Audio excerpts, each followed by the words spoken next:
Hello friends, welcome back to PG diploma academy. तर मित्रांनो, आता आपलं इनलाईन फंक्शन काय राहतं या लेक्चरच्या निमित्ताने आपल्याला समजून घ्यायचं आहे. याच्या आधीचे आपले क्लासेस आणि ऑब्जेक्टवरचे सगळे कन्सेप्ट झाले आणि याच्या आधी हा डिफरन्स सुद्धा आपण घेतलेला होता, कोणता? स्ट्रक्चर आणि क्लासेसवरचा. आता हा डिफरन्स बघितल्यानंतर आता तुमचे मेन 2.1 ला आपण सुरुवात करणार आहोत, जे की तुमचं आपल्याला या युनिटच्या निमित्ताने शिकायचं आहे.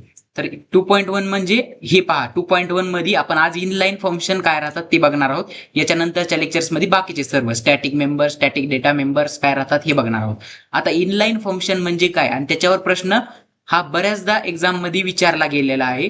इनलाईन फंक्शन वरती प्रश्न कसा येतो, व्हॉट इज इनलाईन फंक्शन आणि त्याचे सिंटॅक्स आणि त्याचे एक्झाम्पल, हे एकाच क्वेश्चन मध्ये 4 मार्काला विचारला जाऊ शकतो तुम्हाला हा क्वेश्चन. तर त्यामध्ये काय करायचं, इनलाईन फंक्शनची थोडीशी थिअरी, ह्या डायग्राम नाही काढायच्या, ह्या डायग्राम काय करायच्या, मी तुम्हाला एक्सप्लेनेशन करण्यासाठी ह्या डायग्राम मी ऍड केल्यात, तुम्हाला फक्त समजून यावं म्हणून ह्या डायग्राम मी ऍड केलेल्या आहेत. या डायग्राम तुम्ही काढायच्या नाहीत एक्झाम मध्ये, समजत आहे? हा सिंटॅक्स एक्झाम मध्ये लिहायचा आणि ही थिअरी लिहायची एक्झाम मध्ये, आणि हा प्रोग्राम म्हणजेच त्याचा एक्झाम्पल असतो. मित्रांनो, हा इझी प्रोग्राम घेतलेला आहे आपण, काही नाही, ऍडिशनचा प्रोग्राम घेतलेला आहे, ऍडिशन नावाचा क्लासचा हा इझी प्रोग्राम घेतलेला आहे आणि इनलाईन कीवर्ड वापरलेला आहे आपण ह्याच्यात, इनलाईन कीवर्ड. इनलाईन फंक्शन्स काय राहतात ते समजून घेऊया. मित्रांनो, नॉर्मल फंक्शन आपला जसा राहतो सेम तसाच इनलाईन फंक्शन राहतो, सेम तेच यूज आहे त्या फंक्शनचं. फक्त त्याच्यात फरक काय राहतो तुम्हाला सांगू का? कमी टाइम लागतो. कुणाला? कंपायलरला. जेव्हा प्रोग्राम आपण एक्झिक्यूट करतो तेव्हा आपल्याला कमी टाइम लागतो, कमी कॉस्ट लागते आपल्याला कंपायलेशनला, इनलाईन फंक्शन जर लिहिलं तर. नाहीतर साधा फंक्शन जर लिहिला तर त्याला जास्ती टाइम लागतो, जास्ती एक्झिक्युटिव्ह टाइम लागते. हे समजलं? आता तुम्ही समजून घ्या, थिअरी लाईन मध्ये आपण समजून घेऊया. An inline function is a function whose code is intersect directly at the place where it called. म्हणजे इनलाईन फंक्शन हा एक फंक्शन आहे, त्याचा कोड इन्सर्टेड केला जातो डायरेक्टली केव्हा? जेव्हा त्याला कॉल केलं जातं, वेअर इट इज कॉल्ड. म्हणजे जेव्हा त्याला कॉल केला जातो त्या फंक्शनला, इनलाईन फंक्शनला, तेव्हा तो त्याचा कोड डायरेक्टली इन्सर्ट करतो त्या लाईनीच्या जागेवरती, instead of making normal function call. आता मित्रांनो, नॉर्मल फंक्शन कॉल कसा राहतो, इनलाईन फंक्शन कॉल कसा राहतो हे आधी समजून घ्या. नॉर्मल फंक्शन कॉल मध्ये काय करतात आपण, आधी काय करतो आपला प्रोग्रामर, आपला कंपायलर काय करतो, मेन फंक्शनला एक्झिक्यूट करतो. आता नॉर्मल फंक्शन कॉल मध्ये काय होतं बघा, मेन फंक्शन असतो, तिथून तुमचा प्रोग्राम सुरू होतोय. मग त्यानंतर डिस्प्ले फंक्शनला सपोज आपण कॉल केलं, तिथं काय झालं, फंक्शन कॉल तुमचा झाला. मग तिथं आपण डिस्प्ले फंक्शनला कॉल केलं, त्यानंतर प्रोग्राम कंट्रोलर कुठं जातो आपला, जम्प करतो त्या फंक्शनवरती जम्प करतो. म्हणजेच त्या फंक्शन जिथं त्याला आपण डिक्लेअर केलंय तिथंच कॉल केला जातो त्याला, आणि ते कॉल केल्यानंतर त्याला जिथं डिफाईन केले, म्हणजे त्याची डेफिनेशन, त्याचे स्टेटमेंट जिथं लिहिले त्या ठिकाणी तो जम्प करतो. कोण? हा कंपायलर. आणि त्या ठिकाणीच्या जे काही स्टेटमेंट, जे काही त्या फंक्शनची बॉडी असेल ती एक्झिक्यूट करतो, एक्झिक्यूट फंक्शन बॉडी, आणि त्यानंतर रिटर्न टू मेन फंक्शन, परत मेन फंक्शनला रिटर्न करतो. कोण? Program controller. आणि त्याच्यानंतर एक्झिक्यूट नेक्स्ट स्टेटमेंट्स आणि एंड प्रोग्राम. हे नॉर्मल फंक्शन कॉल मध्ये होते. आता तुम्ही म्हणता सर, नॉर्मल फंक्शन कॉल ह्याच्या आधी आम्ही बघितलंच नाही, तर आम्हाला कसं समजणार? मित्रांनो, नॉर्मल फंक्शन कॉल हे काही बघण्यासारखी गोष्ट नाही, म्हणजेच ती तुम्हाला दिसत नसती, ते कंपायलर स्वतः करते. आता समजा हा ऍडिशन काय एम्प्लॉई नावाचा क्लास आहे, याच्यामध्ये काय आहे, गेट डाटा नावाच्या फंक्शनला कॉल केलंय. आता हे काय झाले, तुमचे वाईड गेट डाटा हा नॉर्मल फंक्शन झाला आणि वाईड पुट डाटा हा एक नॉर्मल फंक्शन झाला. मित्रांनो, इथं जेव्हा या गेट डाटाला कॉल होत आहे, आता प्रोग्राम कुठून एक्झिक्यूट होते तुम्हाला माहिती, इंट मेन पासून प्रोग्राम एक्झिक्यूट होणं सुरू होते. मग इंट मेनला कंपायलर सुरुवात झाली प्रोग्राम एक्झिक्युशनची, त्यानंतर ही लाईन एक्झिक्यूट केली. या लाईनी थ्रू काय झालं, एक पाच एम्प्लॉईचे ऑब्जेक्ट क्रिएट झाले 5 एम्प्लॉईसाठी. त्यानंतर हा लूप चालविला, फॉर लूप. त्यानंतर गेट डाटा नावाच्या फंक्शनला कॉल केला. आता इथं जेव्हा ही लाईन एक्झिक्यूट होईल तेव्हा आपला प्रोग्राम कंट्रोलर कुठं जाईल, जम्प करेन. कुठं जम्प करेन? इथं या गेट डाटाकडे जम्प करेन. आणि जम्प केल्यानंतर त्याच्यानंतरची स्टेप काय होती, ती ह्याच्या स्टेटमेंटचे एक्झिक्यूट करेन. म्हणजे याच्या बॉडीमध्ये, या फंक्शनच्या बॉडीमध्ये जे काही असेल ते एक्झिक्यूट करेन. समजत आहे मी काय म्हणत आहे? जेव्हा याला कॉल गेला तेव्हा प्रोग्राम कंट्रोलर इथं आलं की याची बॉडी एक्झिक्यूट करेन. मग याची बॉडी एक्झिक्यूट झाल्यावर परत रिटर्न होणार. परत रिटर्न झाल्यावर पहा परत काय झालं रिटर्न. मग तेच सांगितलेलं आहे. जेव्हा इंट मेनला आपण होतो तेव्हा जेव्हा फंक्शन कॉल झाला, डिस्प्ले नावाचा फंक्शन कॉल झाला तेव्हा फंक्शन वरती जम्प करतो, त्यानंतर त्याची बॉडी एक्झिक्यूट करतो, त्यानंतर परत इंट मेनला रिटर्न होतो आणि त्यानंतर पुढच्या नेक्स्ट स्टेप एक्झिक्यूट करतो आणि एंड प्रोग्राम होते. समजत आहे? जेव्हा मग मित्रांनो हा फंक्शन कॉल झाला तेव्हा याच्या सगळ्या स्टेटमेंट एक्झिक्यूट केल्या त्यांनी. कुणी? प्रोग्राम कंपायलरनी. जो की तुमचा कंपायलर आहे त्याने एक्झिक्यूट केल्या. तर मग परत इंट मेनला आपला प्रोग्राम कंट्रोलर येतो. त्यानंतर फर्दर तुमच्या ज्या काही कमांड्स आहेत त्या एक्झिक्यूट केल्या जातात फर्दर लाईन्स प्रोग्रामच्या, आणि परत पुट डाटाला कॉल होतं. मग पुट डाटाकडे जम्प करतं. पुट डाटावर जम्प झाल्यावर पुट डाटाचे सर्व स्टेटमेंट एक्झिक्यूट करतं. त्यानंतर परत इथं येतं मेन फंक्शनला. मेन फंक्शनला आल्यावर पुढचं जे काय असेल ते आणि इथं एंड प्रोग्राम होते रिटर्न 0. मग मित्रांनो हे नॉर्मल फंक्शनची वर्किंग आहे. ही काय आहे? नॉर्मल फंक्शनची वर्किंग. समजत आहे मी काय सांगत आहे? नॉर्मल फंक्शनची वर्किंग समजली तुम्हाला. आधी इंट मेन, पुन्हा ते फंक्शन कॉल करतो, फंक्शनला कॉल झालं जम्प होती. मग ही एवढी प्रोसेस आहे मित्रांनो. ही तुम्हाला दिसते का? नाही. तुम्हाला काय होतंय किंवा हे आउटपुट आहे, हे आपल्याला आउटपुट स्क्रीनला दिसते. पण मित्रांनो ही डायरेक्ट प्रोसिजर आउटपुट स्क्रीनला दिसत नसती. त्याच्या मागे एवढी मोठी प्रोसेस होती. ही एवढी प्रोसेस जी दिसत आहे ती एवढी मोठी प्रोसेस तुमच्या बॅकग्राऊंडला चालत असते मित्रांनो. कोण करतंय? कंपायलर तुमचा. आता इनलाईन फंक्शन मध्ये काय? इनलाईन फंक्शनचा फरक काय? इनलाईन फंक्शन मध्ये काय होते मित्रांनो?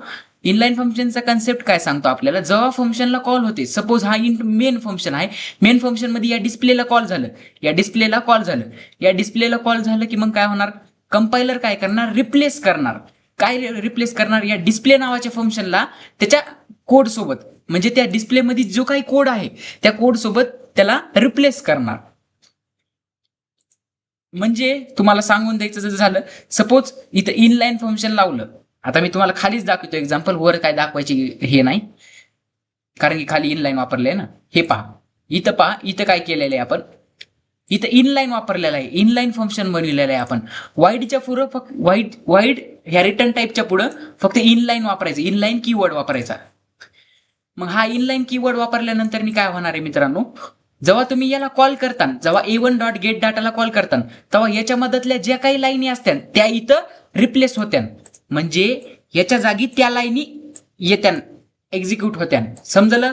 तुम्ही म्हणता सर आधी काय होत होतं? मग आधी मित्रांनो आधी कॉल होत होता. इथं जेव्हा ह्याला हे कॉल झाला आपल्या फंक्शनला तेव्हा प्रोग्राम कंट्रोलर इथं येत होता. पण आता त्याला इथं यायची गरज आहे का? आता त्याला डायरेक्ट इथं यायची गरज आहे का? नाही.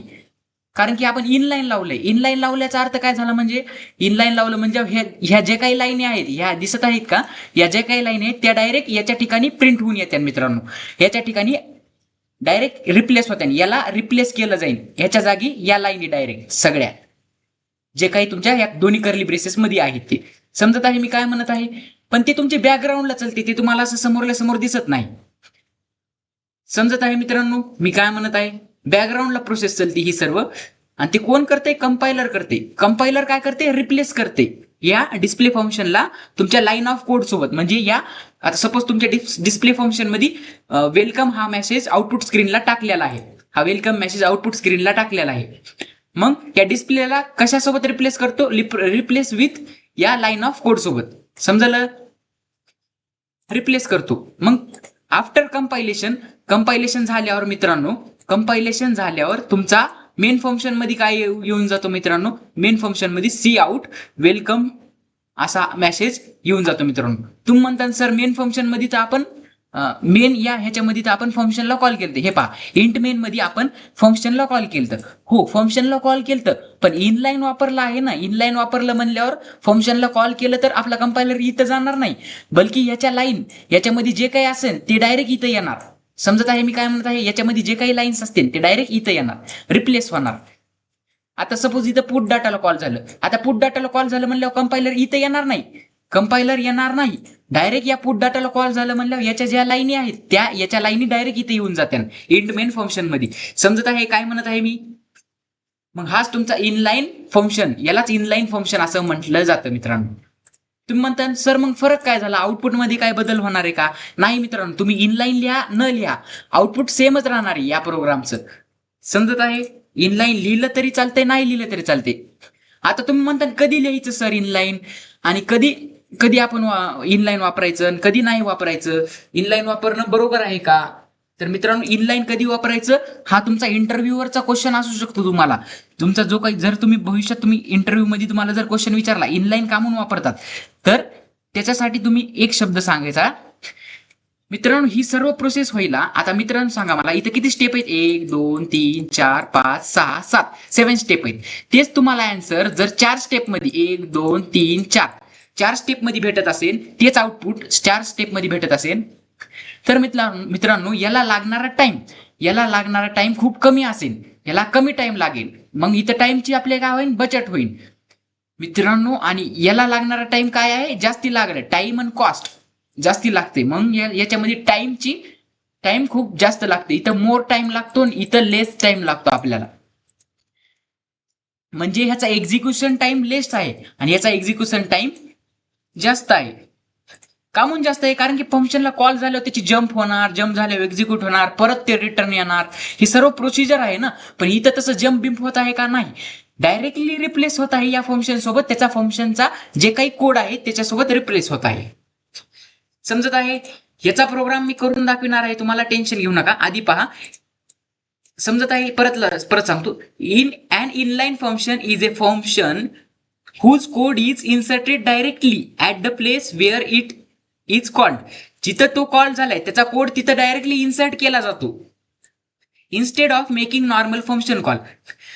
नॉर्मल फंक्शन कॉल न करता त्याचा कोड डायरेक्टली त्याच्या डिस्प्ले जिथं कॉल केलेला आहे त्या फंक्शनला, तिथं त्याचा कोड डायरेक्टली इन्सर्ट केला जातो.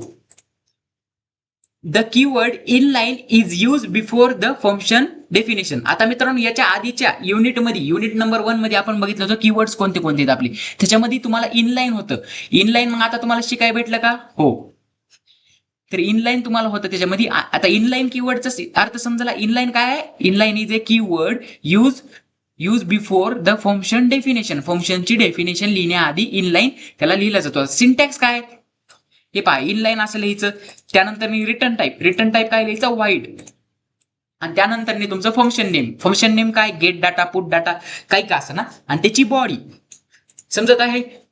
मग जिथं त्या फंक्शनला कॉल होणार तिथं त्याची बॉडी डायरेक्टली इन्सर्ट होणार. समजत आहे? तुम्ही म्हणता सर डायरेक्टली इन्सर्ट झाली म्हणल्यावर प्रोग्रामच्या आउटपुट मध्ये काही बदल येईल का? नाही, जसा तुमचा कोड आहे तसाच तुमचा आउटपुट येईल. म्हणजे इनलाईन लिहा किंवा न लिहा तुमचा प्रोग्राम तर रन होणारच आहे. फक्त इनलाईन लिहायची, कामून लिहायचं इनलाईन असं जर तुम्हाला विचारलं कुणी, तर तुम्हाला माहिती असलं पाहिजे त्याच्या इनलाईन फंक्शन लिहिण्याचा main use of inline function is to save memory and execution time. म्हणलं का नाही तुम्हाला? एक्झिक्युशन टाइम तुमचा सेव्ह होतो.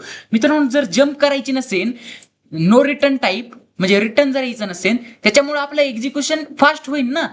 मित्रांनो, नॉर्मल फंक्शन मध्ये काय? जम्प करावे लागते तुम्हाला, त्यानंतर एक्झिक्यूट करावे लागते, त्यानंतर रिटर्न यावं लागतं. या प्रोसिजर इथं नाहीत. इथं काय होत आहे? डायरेक्टली होत आहे ना सगळं. मग ते त्या प्रोसिजर नसल्या, जम्प नाही करायची, नो रिटर्न टाईप असेल, म्हणजे जर रिटर्न यायचं नसेल तर मग त्याच्यामुळे एक्झिक्युशन आपलं फास्ट होतो. Execution become fast.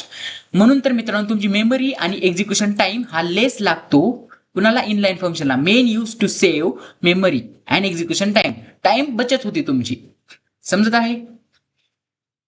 जेवढा नॉर्मल फंक्शनला तुमचा कॉल होण्यासाठी जेवढे हे लागणार आहे टाइम, तेवढा याला लागत नसतो. आता ह्याची थोडीशी थिअरी बघून घेऊया. To eliminate the time of calls to small function. पहा, to eliminate the time of calls to small functions. म्हणजे जर स्मॉल फंक्शन्स असतील तुमचे, म्हणजे ऍडिशन, सबट्रॅक्शन, हे काय झाले आपला. आता तुम्हाला सांगतो मी, इथे गेट डाटा घ्यायचे आपल्याला. गेट डाटामध्ये तुमचे किती एलिमेंट्स घ्यायचे? तुम्हाला दोनच एलिमेंट म्हणजे दोनच व्हेरिएबल्सच्या व्हॅल्यू घेतलेल्या आहेत. मग मित्रांनो, हा फंक्शन स्मॉल आहे की लार्ज आहे? तर स्मॉल फंक्शन आहे. मग मित्रांनो, याला जर तुम्ही साधच कॉल करत असाल, नुसतं वाईड गेट डाटा म्हणूनच कॉल करत असाल, तर याच्यासाठी साध्या फंक्शनसाठी साधा कॉल जर तुम्ही लावला तर त्याला आपली प्रोसिजर खूप जास्त आहे. प्रोसिजर खूप जास्त आहे. म्हणजे काय, जम्प करायचं, पुन्हा एक्झिक्युशन करायचं आणि त्यानंतर रिटर्न करायचं. मग मित्रांनो, छोट्या छोट्या कामासाठी जर तुम्ही एवढी मोठी प्रोसिजर जर करीत असताल तर तिथं तुमचा टाइम जास्त लागतो. त्यानंतर तुमची मॅन्युअल वर्क तर नाही, तो कंपायलरच करतो, पण त्याची टाइम कॉम्प्लेक्सिटी तुम्हाला जास्त लागते. मेजर करताना तुमची टाइम कॉम्प्लेक्सिटी, स्पेस कॉम्प्लेक्सिटी खूप महत्वाचे कन्सेप्ट आहेत. आता मित्रांनो मला सांगा, एखादं सॉफ्टवेअर तुमचं लोड व्हायला खूप जास्त टाइम घेत असेल तर तुम्ही त्याला यूज करणार आहात का? सपोज तुमचा कोणता क्लायंट असेल, ते क्लायंट जर तुमचं सॉफ्टवेअर यूज करत असेल आणि ते तुमचं सॉफ्टवेअर ओपन होण्यासाठीच अर्धा तास लावत असेल किंवा 1 तास लावत असेल, तर तो कोणताही क्लायंट तुमचा सॉफ्टवेअर बाय करणार आहे का? तुमच्याकडून सॉफ्टवेअर बनवून घेणार आहे का? नाही. म्हणून मित्रांनो, हे टाइम मॅनेजमेंट, याच्यामध्ये टाइम कॉम्प्लेक्सिटी आणि पेस कॉम्प्लेक्सिटी खूप जास्त महत्वाची रोल प्ले करते आपल्या प्रोग्रामिंगच्या ह्याच्यात दुनियेत. To eliminate the time of calls, म्हणजे कॉलला लागणारा टाइम, छोट्या फंक्शनसाठी कॉलला लागणारा टाइम एलिमिनेट करण्यासाठी, म्हणजे कमी करण्यासाठी. एलिमिनेट म्हणजे कमी करण्यासाठी. C plus plus purpose a new features called inline function. C plus plus मध्ये आपल्याला एक नवीन फीचर आहे, ते टाइम रिड्यूस करण्यासाठी, ते टाइम इस्टिमेट करण्यासाठी, ते टाइम एलिमिनेट करण्यासाठी आपल्याकडे एक न्यू फीचर आहे. कोणता? इनलाईन फंक्शन नावाचा. मित्रांनो, जर तुम्ही सिंटॅक्सला इनलाईन केलं, सिंटॅक्स मध्ये पहा, जर तुम्ही फंक्शनला जर इनलाईन हा कीवर्ड फंक्शनच्या पुढे लिहिला तर त्याच्यासाठी लागणारा टाइम हा कमी लागतो आपल्याला. आता तुम्ही म्हणता सर टाइम कुठं मेजर करावा, हे कुठं करावं? तर मित्रांनो, ते तुम्हाला टाइम दिसत नाही. तुम्ही काय करणार? शेवटी जास्तीत जास्त तुम्ही काय करू शकता? टाइम कॉम्प्लेक्सिटी मेजर करू शकता. आता मित्रांनो मला सांगा, वाईड गेट डाटा तुम्ही लिहिलं आणि तरी तुमचा प्रोग्राम रन होणार आहे, आणि इनलाईन याच्या पुढे लिहून जरी तुम्ही रन केला तरी तुमचा प्रोग्राम रन होणार आहे. पण मित्रांनो, याच्या बॅकग्राऊंडला जास्ती टाइम तुमचा नुसता याच फंक्शनला लागणार आहे. जर तुम्ही इनलाईन सोबत हा फंक्शन लिहिला तर तुम्हाला कमी टाइम लागणार आहे. हाच हे सांगण्याचा उद्देश आहे. To reduce function call overhead. मग याच्यामुळं काय झालं, आपला इनलाईन जेव्हा वापरलं तर फंक्शन कॉलचा ओव्हरहेड रिड्यूस होणार मित्रांनो, कमी होणार. आता ओव्हरहेड म्हणजे काय? एक ताण थोडक्यात. आता मित्रांनो, तुमच्याकडे एक ताणच असेल ना, एवढी सगळी प्रोसिजर करायची म्हणल्यावर तुम्हाला एक डोक्याला ताणच आहे. आधी काय करणार? मेन फंक्शनला कॉल करणार. तुम्ही नाही करणार, हा कंपायलर करणार. आधी काय होणार? मेन फंक्शनला कॉल, पण फंक्शन कॉल झाल्यावर डिस्प्ले फंक्शनला हे झालं, कॉल झालं, त्यानंतर जम्प होणार त्याच्यावरती, त्यानंतर त्याची बॉडी एक्झिक्यूट करणार, त्यानंतर रिटर्न येणार मेन फंक्शनला, त्यानंतर नेक्स्ट स्टेप असते त्या एक्झिक्यूट, आणि त्यांचा प्रोग्राम एंड होणार. हा एक ओव्हरहेड आहे मित्रांनो, हा एक ओव्हरहेड आहे. सपोज मित्रांनो, तुमचे फंक्शन खूप मोठे असतील. आता एखादी मोठी कंपनी असेल किंवा मायक्रोसॉफ्ट वगैरे सारख्या कंपनी असतील, त्यांचे जर अशी सॉफ्टवेअर्स असतील तर त्यांच्याकडे खूप मोठमोठाले फंक्शन्स असतील, खूप मोठमोठाले हे असते. पण मित्रांनो, जिथं तुम्ही छोटे फंक्शन्स असतील तुमचे, सपोज छोटे फंक्शन्स म्हणजे ऍडिशन, सबट्रॅक्शन, मल्टिप्लिकेशन. एखाद्या कंपनीमध्ये ऍडिशन, एखाद्या ठिकाणी नंबर्सचं ऍडिशन पाहिजे असेल तर तिथं तुम्ही इनलाईन फंक्शन यूज करा. का? कारण की त्या छोट्या फंक्शनला जर आपण इनलाईन केलं तर त्याला लागणारा टाइम हा कमी होतो. सपोज तुमचा मोठा फंक्शन आहे, एखादा तुमचा बँकिंग सिस्टीमचा जो मोठा फंक्शन आहे, बँकिंग सिस्टीम मध्ये तुमचा मनी विड्रॉलचा फंक्शन आहे. सपोज मनी विड्रॉलचा फंक्शन जर असेल आणि तो खूप मोठा असेल, लेंदी असेल, त्याच्यामधले टास्क खूप जास्त असेल. आता ऍडिशन हा टास्क छोटा आहे, पण विड्रॉल मध्ये तुमचं काय येते? मनी तुम्ही विड्रॉल करता, किती अमाऊंट काढता, त्याच्यामध्ये तुमचं पासवर्ड, तुमचं एटीएम कार्डचं पिन वगैरे वगैरे खूप साऱ्या गोष्टी असतात. मग मित्रांनो, त्या फंक्शन मध्ये तो फंक्शन मग कसा होईल? तो फंक्शन तुमचा लार्ज होईल, मोठा होईल. एकाच ह्याच्यात खूप साऱ्या गोष्टी असतात ना, मग तो फंक्शन तुमचा मोठा होईल. मग मोठ्या फंक्शनसाठी तुम्ही नॉर्मल फंक्शन कॉल केला तरी चालेल, पण ऍडिशन नावाचे फंक्शन कसे असते? छोटे असते. मग त्याच्यासाठी तुम्ही त्याला इनलाईन फंक्शननी कॉल करा. आता इथं खाली ऍडिशनचा प्रोग्राम तुम्हाला दाखविलेला आहे. हे पहा, ऍडिशनचा प्रोग्राम तुम्हाला दाखविलेला आहे. एक्झाम मध्ये तुम्ही हाच लिहा, कारण की हा इझी प्रोग्राम आहे. समजत आहे? खूप छोट्या कमी लाईनीमध्ये तुमचा हा प्रोग्राम होतो आणि एक्झाम मध्ये हाच तुम्ही लिहा. समजलं? To reduce function call overhead म्हणजे फंक्शन कॉलचा ओव्हरहेड रिड्यूस करण्यासाठी, ताण रिड्यूस करण्यासाठी, and to improve execution speed for small frequently called functions. म्हणजे ऍडिशन, सबट्रॅक्शन, मल्टिप्लिकेशन हे जर तुम्हाला फ्रिक्वेंटली लागत असतील ना आणि हे छोटे फंक्शन आहेत, तर मग मित्रांनो to improve execution time for small functions, म्हणजे छोटे फंक्शन्स जर असतील तुमचे, त्यांच्यासाठी तुमचा एक्झिक्युशन टाइम हा रिड्यूस करायचा आहे तुम्हाला. समजत आहे? आणि ते कशा थ्रू होणार आहे? तुमचा इनलाईन फंक्शन थ्रू होणार आहे मित्रांनो. मग त्याच्यामुळे काय होईल? तुमचा टाइम इम्प्रूव्ह होईल, एक्झिक्युशन स्पीड, तुमचं एक्झिक्युशन स्पीड इम्प्रूव्ह होईल, म्हणजे फास्ट एक्झिक्युशन होईल. समजत आहे मी काय म्हणत आहे? मग मी तेच सांगितलं ना आधी, तुमचा एक्झिक्युशन टाइम कमी लागेल, म्हणजे टाइम तुम्हाला कमी लागेल म्हणजे याचं एक्झिक्युशन फास्ट होईल. याचं एक्झिक्युशन फास्ट झाल्यावर मित्रांनो तुम्हाला ह्याचा टाइम कॉम्प्लेक्सिटी कमी येईल, तुमची टाइम कॉम्प्लेक्सिटी याची कमी येईल बाकीच्या नॉर्मल फंक्शन पेक्षा. समजत आहे? आता तुम्हाला एक्झाम मध्ये तर विचारत नाही की टाइम कॉम्प्लेक्सिटी कशी काढायची काय, तुम्हाला एक्झाम मध्ये फक्त क्वेश्चन काय येतो, व्हॉट इज इनलाईन फंक्शन आणि राईट विथ इट्स एक्झाम्पल. मग एक्झाम्पल मध्ये तुम्ही हा प्रोग्राम लिहायचा सर्व, ऐका माझी गोष्ट, ही प्रोग्राम लिहायचा सर्व आणि ही थिअरी लिहायची त्याची. समजत आहे? ह्या डायग्राम काढायची गरज नाही, सिंटॅक्स तुम्ही लिहा, तुम्हाला मार्क भेटते. डायग्राम काढायची गरज नाही आणि ही डेफिनेशन एक लिहा. ही आणि ही डायग्राम अजिबात काढू नका. तुम्हाला जर लेंदी करायचं असेल तर काढू शकता, पण एक्झाम मध्ये डायग्राम काढू नका. मी तुमच्या एक्सप्लेनेशन साठी ती डायग्राम मांडलेल्या आहेत. An inline function is a expanded in line when it is invoked म्हणजे कॉल, जेव्हा त्याला कॉल केला जातो त्या इनलाईन फंक्शनला, तेव्हा तो एक्सपांड होतो in A line, with in A line, एका लाईन मध्ये तो एक्सपांड होतो. आता या लाईनीचा अर्थ तुम्हाला सांगतो. जेव्हा तुम्ही या गेट डाटाला कॉल करता तेव्हा याच्यातली जी हे आहेत मेंबर्स, डेटा मेंबर्स, ए आणि बी नावाचं व्हेरिएबल आहे. ए वरती 100 आणि बी वरती 200 व्हॅल्यू आहे. मग हे काय होणार? जेव्हा तुम्ही याला कॉल करता तेव्हा हे लाईन्स आपोआप इथं येत्या, ऑटोमॅटिकली इथं येत्या, कारण की इनलाईन फंक्शन आहे म्हणून. तुमचा कंपायलर इथं जाईल का? नाही, तर त्या लाईन्स इथं येत्या, त्या लाईन्स एक्सपांड होत्या इथं. एक्सपांडेड म्हणजे या लाईन्स इथं येत्या आणि एक्सपांड होत्या, म्हणजे तुमच्या या लाईन्स इथं येऊन एक्झिक्यूट होत्या. समजत आहे मी काय म्हणत आहे? या ऍज इट इज लाईन्स इथं येणार याच्या जागी जेव्हा कॉल होईल तेव्हा. Compiler replace the function call with function code. Compiler काय करणार? तुमचा फंक्शन कॉल रिप्लेस करणार विथ तुमच्या कोड सोबत, जे काही तुमच्या कोड आहे. आता हा तुमचा फंक्शन कॉल झाला. या फंक्शन कॉलची डेफिनेशन कुठे आहे? इथं आहे. त्याच्या डेफिनेशन मध्ये तुमचा कोड राहतो. मग कंपायलर काय करणार? जेव्हा याला कॉल झालं तेव्हा रिप्लेस करणार. काय म्हटलेलं आहे? Compiler replace the function call with function code. हा काय झाला? तुमचा फंक्शनचा कोड झाला, या फंक्शनचा वाईड गेट डाटा. मग फंक्शन कॉलला म्हणजे याला रिप्लेस करणार विथ फंक्शन कोड, म्हणजे याच्यासोबत रिप्लेस करणार, म्हणजेच याच्या जागेवरती हे येणार. समजत आहे? एकच लाईन आहे, फक्त त्याला डिफरंट वेनी रिप्रेझेंट केलेला आहे. Changes made in inline function required रिकम्पायलेशन.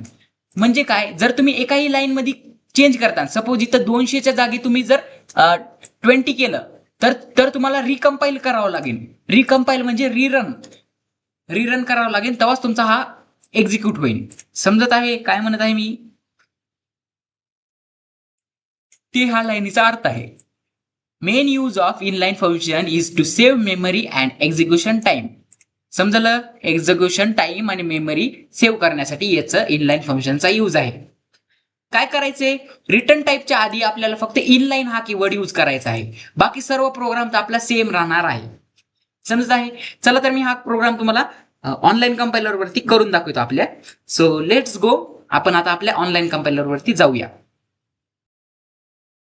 So friends, आता आपण आपल्या ऑनलाईन कंपायलर वरती आलो आहोत. आता काय करूया? ही लाईन कट करूया आणि इथं युझिंग नेम स्पेस एसटीडी हे ऍड करा.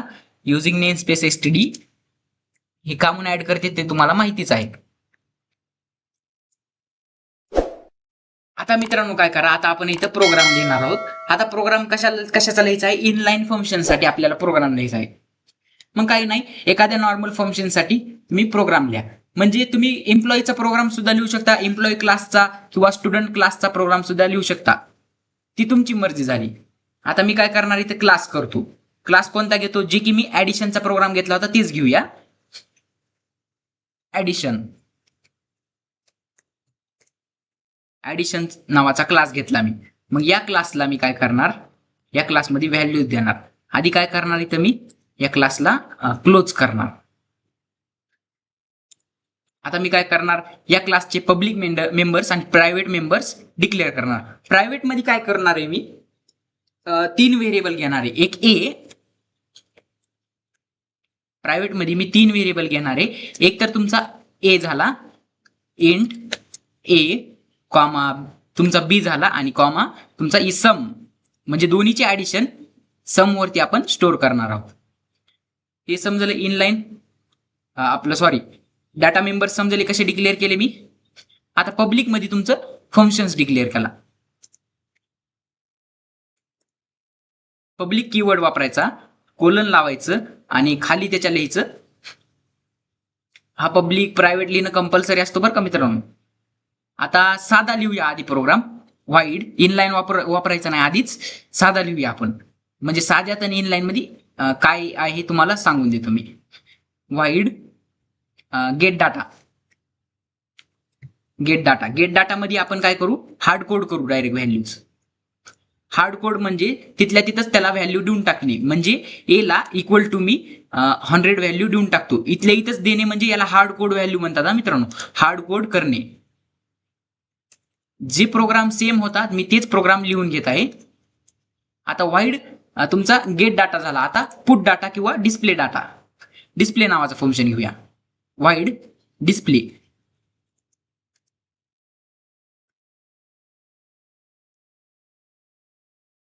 वाईड डिस्प्ले फंक्शन घेतला.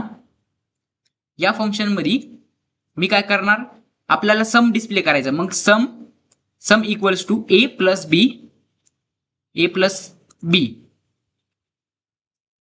बी आणि याला क्लोज. आणि आता मला सम डिस्प्ले करायचं आहे तर मी सी आउट करणार, इन्सर्शन ऑपरेटर, आणि समची व्हॅल्यू मी आउटपुट स्क्रीनला डायरेक्ट डिस्प्ले करून टाकणार. मग ऍडिशन हे द्या, डबल कोटेशन द्या, ऍडिशन इक्वल्स टू. आता इथे काय डिस्प्ले होईल तुमची ऍडिशन. मग इथे डिस्प्ले करा, समची व्हॅल्यू डिस्प्ले करा. सम मध्ये जी व्हॅल्यू ती इथं तुमची डिस्प्ले होईल. समजा आपण काय केलंय, आता एक नॉर्मल प्रोग्राम लिहिलेला आहे. आता काय करा, त्या क्लासचा ऑब्जेक्ट बनवा. मग क्लासचा ऑब्जेक्ट कसं बनते, क्लास नेम काय ऍडिशन. ऍडिशन करा. A1 त्याचा ऑब्जेक्ट बनवा. A1 ऑब्जेक्ट बनवला. मग A1 डॉट गेट डाटाला कॉल करा. आणि याला क्लोज करा. मग आता A1 डॉट डिस्प्ले फंक्शनला कॉल करा. डॉट ऑपरेटरचा थ्रू कॉल करतात ना आपण. डिस्प्ले फंक्शनला कॉल केला. आता मित्रांनो मी याला जेव्हा रन करेन तेव्हा आपला प्रोग्राम सक्सेसफुली रन होईल आणि आपल्याला 300 आउटपुट स्क्रीनला येऊन जाईल मित्रांनो. आता मी तुम्हाला रन करून दाखवतो. हे पहा मित्रांनो, ऍडिशन इक्वल्स टू 300 आलं का आउटपुटला. आता मित्रांनो इनलाईन कन्सेप्ट सांगतो तुम्हाला. इनलाईन फंक्शन मध्ये काय, हा तर तुमचा नॉर्मल झाला. आता इनलाईन याच्यामध्ये फक्त फरक काय राहणार, फरक काय राहणार, जेव्हा आपला प्रोग्राम कंट्रोलर मी रन दाबलं प्रोग्राम कंट्रोलरनी हा ऑब्जेक्ट क्रिएट केला. ह्या ऑब्जेक्ट थ्रू गेट डाटाला कॉल केला. गेट डाटाला कॉल केल्यावर इथं तो जम्प होणार या फंक्शनवरती जम्प झाल्यावर हे एक्झिक्यूट करणार. हे एक्झिक्यूट झाल्यावर रिटर्न येणार या फंक्शनला. मग पुढची स्टेप, पुढचं हे एक्झिक्यूट करणार म्हणजे याला कॉल होणार. डिस्प्लेला कॉल झालं म्हणजे इथं जम्प होणार. इथं जम्प झालं हे एक्झिक्यूट होणार.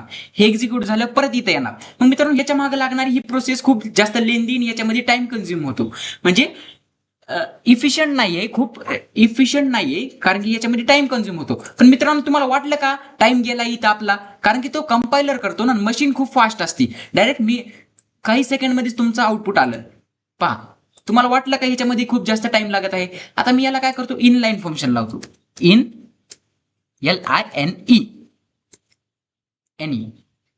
इनलाईन हा कीवर्ड वापरायचा फक्त कशाच्या पुढे, वाईड गेट डाटाच्या पुढे. म्हणजे काय होईल, याला आधी कॉल होईल. म्हणजे याचे जे कोड आहे या फंक्शनचा, गेट डाटा नावाच्या फंक्शनचा कोड आहे, याला जेव्हा कॉल झालं तेव्हा हा कोड डायरेक्टली इथं येतो, डायरेक्टली इथं इन्सर्ट होतो आणि आपला प्रोग्राम रन होतो, एक्झिक्यूट होतात डायरेक्टली कमांड्स. समजत आहे? इन लाईन इथं पण आपण यूज करणार आणि गॅप द्यायचा ह्याच्यामध्ये. समजलं सिंटॅक्स काय होता इनलाईनचा? इनलाईन त्यानंतर मी त्याचा रिटर्न टाईप हा तुमचा वाईड राहील आणि त्याच्या फंक्शनचं नाव लिहिलं आणि त्याची बॉडी आता डायरेक्टली कुठं येईल? इथं येईल. आता मी याला रन करतो, सेम तोच आउटपुट येणार आहे. पाथ सेम आला का आउटपुट? म्हणजे आपला काही फरक आला का आउटपुट मध्ये? काही फरक आला का? तसा नाही. फक्त वेगळं काय केलंय आपण इथं इनलाईन वापरलेला आहे. इनलाईन वापरलं म्हणजे बॅकग्राऊंडला लागणारा टाइम, जे काही लागणारा टाइम आहे तो कमी झाला. म्हणजे बॅकग्राऊंडला लागणारा टाइम कसा कमी झाला? आता मित्रांनो मला सांगा, टाइम कसा कमी झाला? इथं डिस्प्लेला कॉल झालं, मग इथं न जम्प करता डायरेक्टली याच्यात जे ह्या स्टेटमेंट आहेत, म्हणजे सम ए प्लस बी, त्यानंतर ऍडिशन डिस्प्ले केलंय, तेच डायरेक्टली इथं आलं, आपला टाइम वाचणार आहे ना. मग मित्रांनो हे बॅकग्राऊंडला असते, बॅकग्राऊंडची प्रोसिजर आहे. तुम्हाला असं एक्झाम मध्ये विचारत नाही टाइमच कसा वाचला, ह्याच्यामध्ये काय प्रोसिजर झाली, हे असं विचारत नाही. फक्त इनलाईन फंक्शनचा यूज सांगा म्हणते. समजत आहे इनलाईन फंक्शनचा यूज ते काय आहे ते? त्यानंतर मी थोडे ऍडव्हान्टेज आणि डिसएडव्हान्टेज पण वाचून जाईल इनलाईन फंक्शन्सचे, जेणेकरून तुम्हाला आणखीनच क्लिअर होऊन जाईल. हो की तुम्हाला हा इनलाईन फंक्शनचा टॉपिक समजला असेल. काही नाही, नॉर्मल फंक्शन आपले जसे असते तसेच, फक्त त्याच्या पुढील इनलाईन त्याला जर बनवलं तर त्याला लागणारा बॅकग्राऊंडला टाइम हा कमी लागतो. समजत आहे? होप की तुम्हाला समजलं असेल तर आपल्या चॅनलला लाईक करा, शेअर करा, सबस्क्राईब करा आणि जास्तीत जास्त मित्रमैत्रिणींपर्यंत चॅनल शेअर करा. Bye bye.